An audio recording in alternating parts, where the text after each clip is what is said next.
We will now play the video from Miah.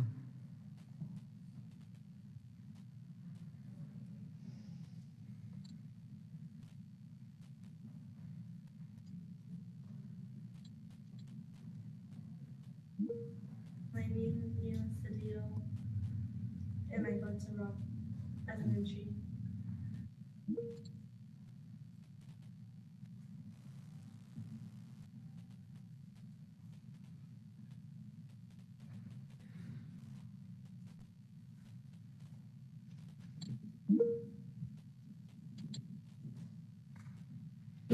We were just watching a movie, and then she got an email, and then she went to go lock the door, and he was in the hallway, and they made eye contact, and then she went back in the room and she told us, go hide, and then we went to go hide behind my teacher's desk and behind the backpacks, and then he shot the little window, and then he went to the other classroom, and then he went, there's a door between our classrooms, and he went through there and shot my teacher and told my teacher goodnight and shot her in the head. And then he shot some of my classmates and the whiteboard. When I went to the backpacks, he shot my friend that was next to me, and I thought he was gonna come back to the room, so I grabbed the blood and put it all over me. And what did you do then when you put the blood on yourself? Just stay quiet, and then I got my teacher's phone and called 911. What did you tell 911? I told her that we need help and to send the police in our classroom.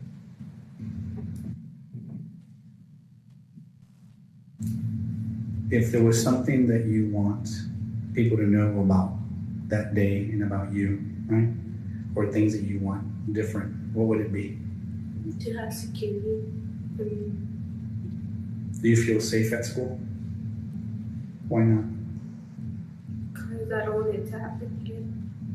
And you think it's going to happen again?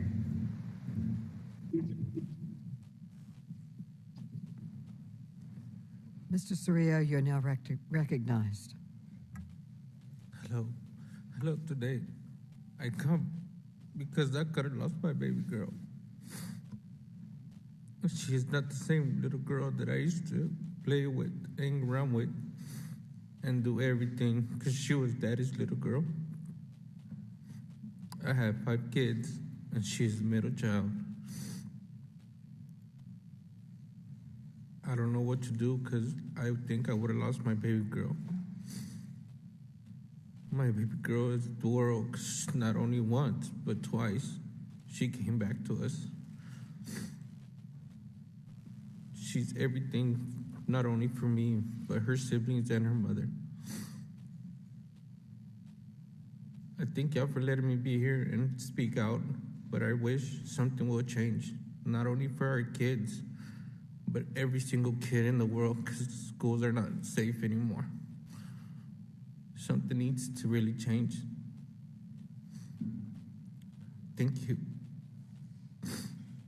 Thank you for your testimony, and I understand you are now leaving. We thank you for sharing your story. Thank you, and Mr. and Mrs. Rubio, you are now recognized for your testimony. I am Kimberly Rubio. This is Felix Rubio. We're the parents of Alexandria Anaya, best known as Lexi Rubio, and 5 other children, who all attended Uvalde Public Schools during the 2021 to 2022 school year.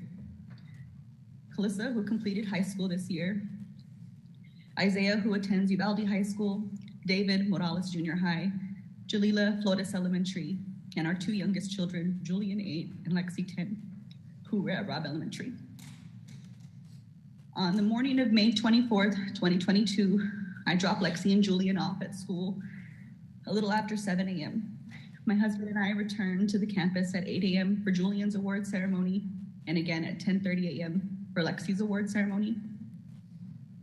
Lexi received the Good Citizen Award and was also recognized for receiving all A's. At the conclusion of the ceremony, we took photos with her before asking her to pose for a picture with her teacher, Mr. Reyes. That photo, her last photo ever, was taken at approximately 10:54 a.m.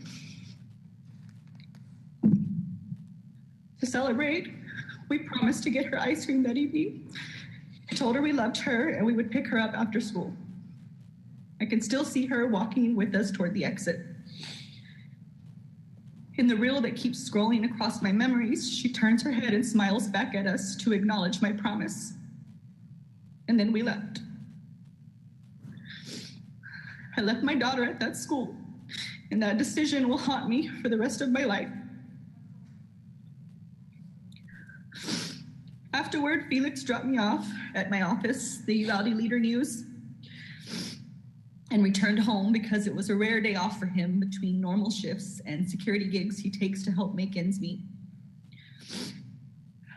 I got situated at my desk and began writing about a new business in town when the news office started hearing commotion on the police scanner, a shooting on Diaz Street near Robb Elementary.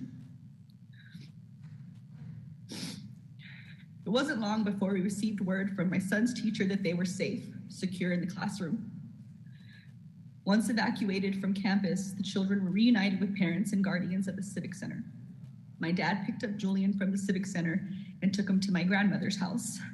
One of our Robb kids was safe. We focused on finding Lexi. Bus after bus arrived, but she wasn't on board. We heard there were children at the local hospital, so we drove over to provide her description. She wasn't there. My dad drove an hour and a half to San Antonio to check with the university hospital. At this point, some part of me must have realized that she was gone. In the midst of chaos, I had the urge to return to Robb. We didn't have our car at this point, and traffic was everywhere. So I ran barefoot with my flimsy sandals in my hand. I ran a mile to the school, my husband with me. We sat outside for a while before it became clear we wouldn't receive an answer from law enforcement on scene. San Antonio firefighter eventually gave us a ride back to the Civic Center, where the district was asking all families who had not been reunited with their children to gather. Soon after, we received the news that our daughter was among the 19 students and 2 teachers that died as a result of gun violence. We don't want you to think of Lexi as just a number. She was intelligent, compassionate, and athletic. She was quiet, shy unless she had a point to make. But she knew she was right. She so often was. She stood her ground. She was firm, direct, voice unwavering. So today, we stand for Lexi, and as her voice, we demand action. We seek a ban on assault rifles and high-capacity magazines. We understand that for some reason, to some people, to people with money, to people who fund political campaigns, that guns are more important than children. So at this moment, we ask for progress. We seek to raise the age to purchase these weapons from 18 to 21 years of age.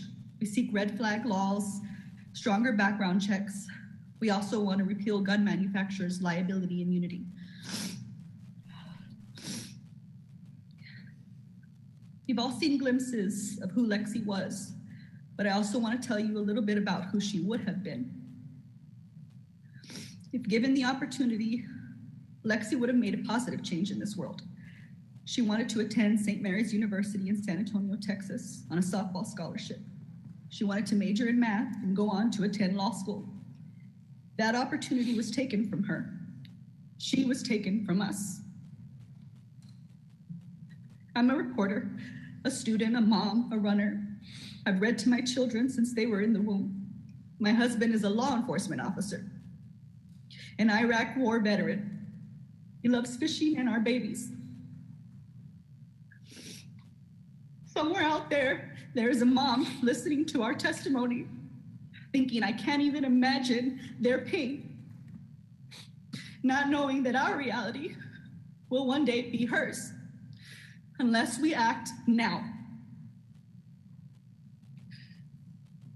Thank you for your time.